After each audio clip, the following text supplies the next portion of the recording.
It's Tuesday, September 2nd, 2025, and I'm Dave Sobel. 4 things to know today. Gartner's bold bet on AI agents and PCs sparks questions about real adoption.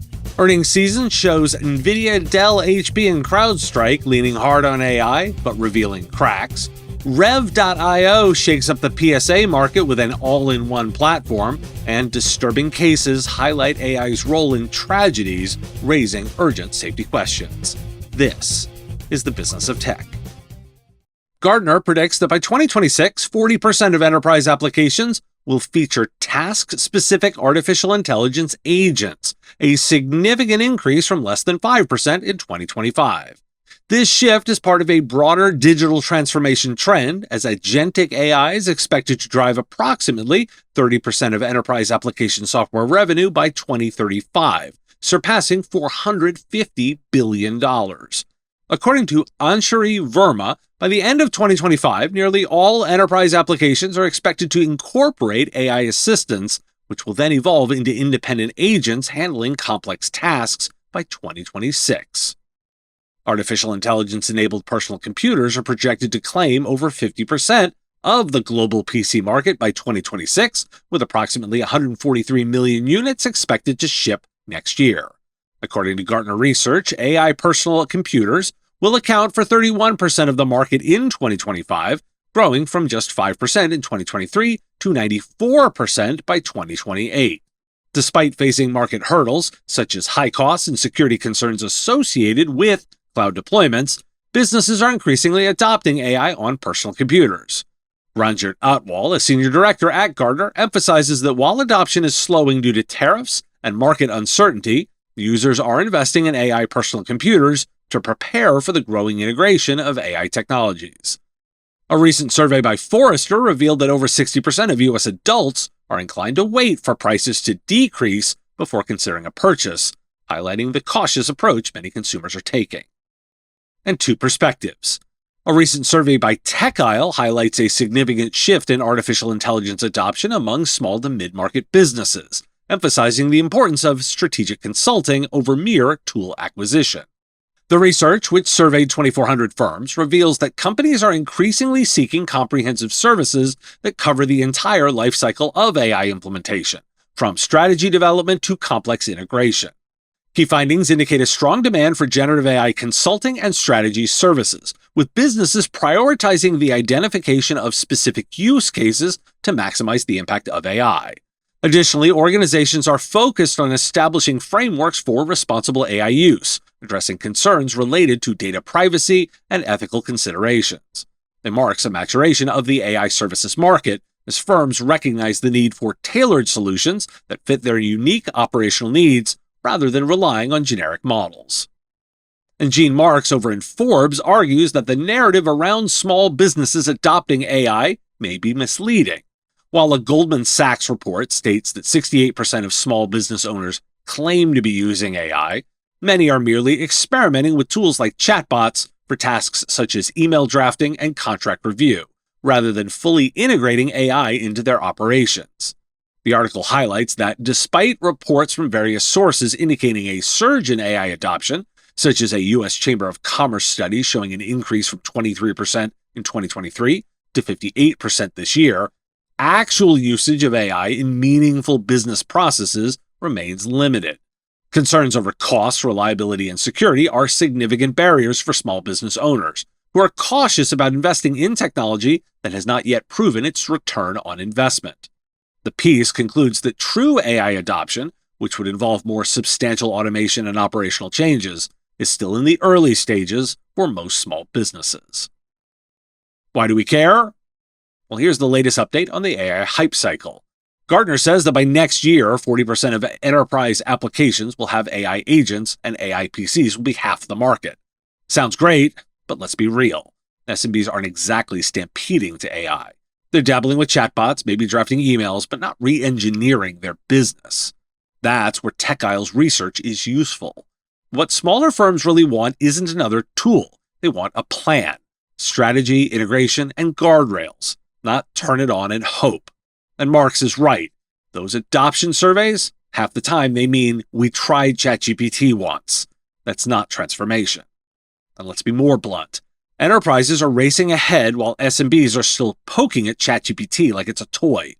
That gap is only getting wider, and vendors shouting AI everywhere doesn't solve it. If providers don't step in to turn experiments into real workflows, smaller firms risk burning cash on shiny tools with nothing to show for it. And this is where IT providers can make money, not by selling shiny AI add-ons, but by helping clients figure out what's real, what's worth it, and how to do it safely. That's the real opportunity. And I'm starting to hear stories from the field of those doing it. This episode is supported by Syncro. Syncro, the integrated remote monitoring and management and professional services automation platform, is designed for mid-sized and growing managed service providers. Its latest innovations include an AI-powered smart ticket management system with automatic ticket classifications, guided resolution steps using pre-approved scripts, and a natural language smart search function. These tools streamline ticket handling and improve response times. Discover more at syncromsp.com. So let's look at some of the earnings calls too. NVIDIA has reported mixed second quarter earnings for fiscal year 2026, posting a revenue of $46.74 billion, which is a 56% increase from the previous year. However, the company's data center revenue of approximately $41.1 billion fell short of market expectations, resulting in a 4% dip in shares initially, although they later recovered to a 2% decline. The adjusted earnings per share was $1.05, surpassing the average market estimate of $1.01. NVIDIA's strong performance in the data center segment, which accounts for a significant portion of its revenue, was overshadowed by concerns about an AI bubble and geopolitical tensions affecting shales in China, particularly after export restrictions were implemented by the U.S. government. Additionally, NVIDIA has begun to increase its focus on robotics and autonomous vehicles, identifying these areas as key growth opportunities alongside its AI initiatives. Dell Technologies saw its shares decline over 5% in after-hours trading, despite reporting better-than-expected earnings for the second quarter. The company achieved an earnings per share of $2.32, surpassing estimates of $2.30, and generated revenue of $29.78 billion, exceeding projections of $29.17 billion. However, Dell's forecast for third quarter earnings per share of $2.45 fell short of Wall Street's expectations of $2.55, even as it projected third quarter revenues of $27 billion, higher than the estimated $26.1 billion. The company noted that part of its profit forecast relies on the seasonality of its storage business, highlighting a 3% decline in storage revenue to $3.86 billion, which did not meet market expectations. Dell is planning to ship $20 billion worth of artificial intelligence servers in its fiscal 2026, doubling last year's shipments, reflecting its significant role in the AI market. And Hewlett-Packard reported a net income of $700 million on revenues of $13.9 billion for the quarter ending July 31st, marking a year-over-year revenue growth of 3.1%. According to HP President and CEO Enrique Lores, this is the company's fifth consecutive quarter of revenue growth, driven largely by the strength in their personal systems segment, which achieved an operating profit of $541 million on $9.9 billion in revenue, a 6% increase year over year. In the personal systems business, commercial PC sales accounted for $7 billion, while consumer PC sales attributed $2.9 billion. Total PC unit sales increased by 5% year over year, with commercial units up 3% and consumer units rising by 8%. In contrast, the printing segment reported a decline, bringing in $689 million in operating profit from $4 billion in revenues, down 4% year over year, with total hardware sales decreasing by 9%. Notably, HP indicated that 25% of its PC sales were attributed to artificial intelligence-enabled devices. CrowdStrike Holdings has seen its stock decline following a disappointing revenue outlook amid the continued fallout from its IT outage. The cybersecurity firm reported second quarter earnings of 93 cents per share, surpassing estimates but with revenue of $1.17 billion falling short of expectations. Analysts had predicted earnings of 83 cents per share, with revenue anticipated at $1.15 billion. CrowdStrike's annual recurring revenue increased by 20% to $4.66 billion, exceeding analyst estimates. Yet the guidance for the upcoming quarter suggests revenue may be lower than projected, ranging between $1.208 billion and $1.218 billion. The company faces ongoing challenges, including litigation from Delta Airlines related to the IT outage and competition from firms like Palo Alto Networks and Microsoft. Why do we care? Earnings season is out, and it's all about AI, but the shine is wearing thin. NVIDIA's numbers are massive, but Wall Street isn't convinced the growth is endless. Dell beat expectations, but cut its earning forecast, still betting hard on AI servers. HP says a quarter of its PCs are now AI-enabled, which sounds as much like marketing as tech. And CrowdStrike? Feeling the heat from that outage, earnings up, but outlook down, with lawsuits to boot. I'm encouraged to see some pushback here. But here's the pattern. Vendors scream AI to keep investors happy, but what they're really selling isn't always what SMBs need.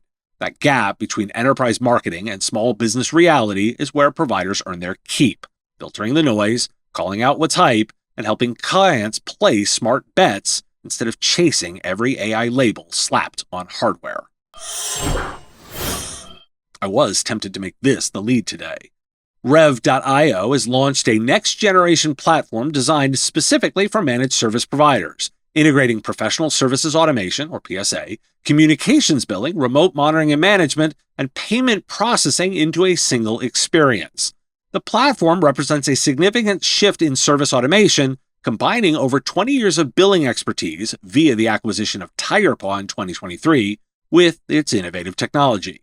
Evan Rice, Chief Operating Officer and President of Rev.io, emphasized that many service providers struggle with disparate tools that were not designed to work together. The new platform aims to provide a smarter, all-in-one solution. Additionally, the platform's artificial intelligence capabilities allow users to generate dashboards through natural language queries, identify trends, and automatically create professional service documentation.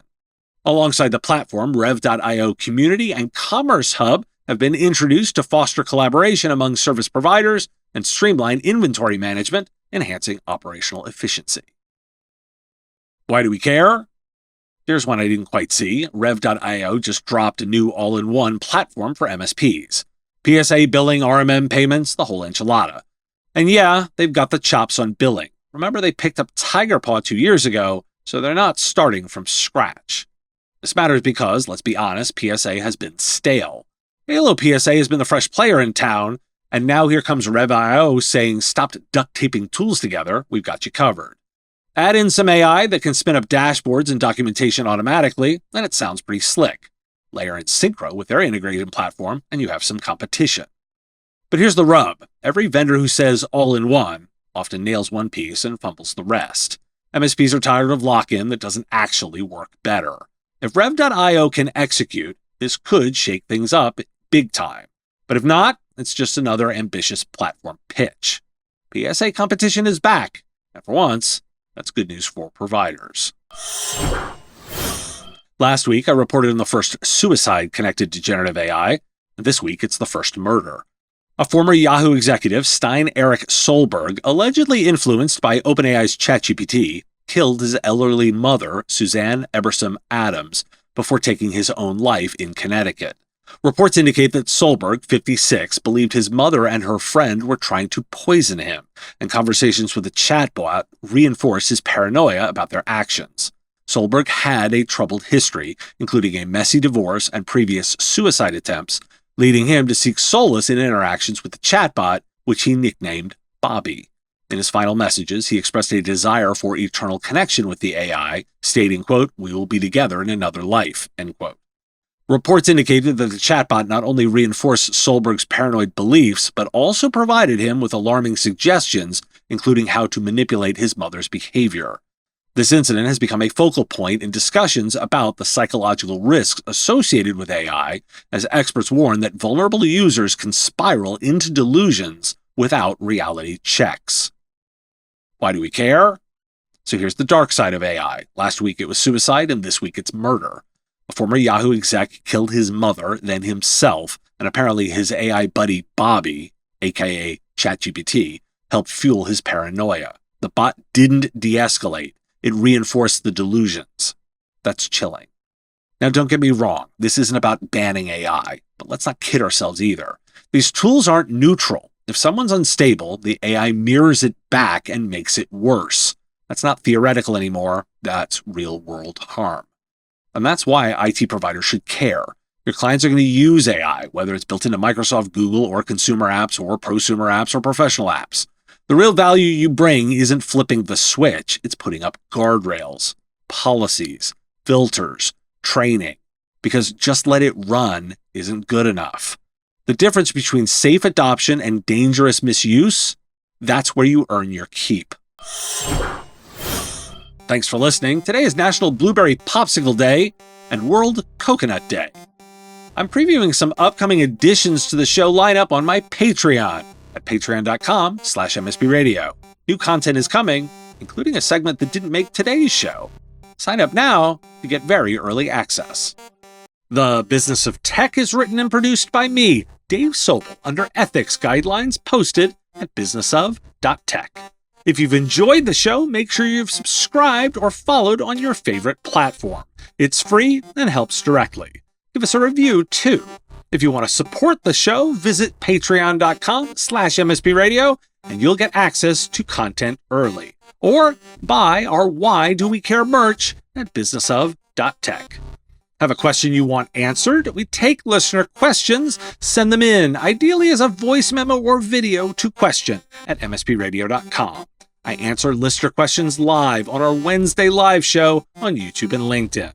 If you've got a comment or a thought on a story, put it in the comments if you're on YouTube, or reach out on LinkedIn if you're listening to the podcast.